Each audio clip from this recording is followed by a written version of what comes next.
Can't boot into Windows 10? Here's the fastest way to get into the Windows recovery environment using just your power button. Hi everyone and welcome back to the CNATT channel. If Windows won't start properly, make sure your PC is completely turned off. Turn on your PC. As soon as the Windows or manufacturer's logo appears, hold down the power button until it shuts down. Wait a few seconds, then turn it back on. Repeat this on-off cycle 2 or 3 times. Note, on our test laptop, we repeated this process 4 times. Other systems may only need 2 or 3 attempts. After multiple failed boot attempts, Windows will automatically enter the recovery environment.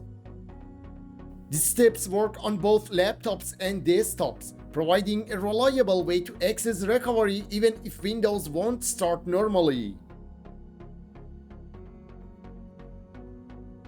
This is the fastest power button method, but there are other ways too. Click or tap the video on the end screen or use the link in the description or pinned comment to watch the full tutorial.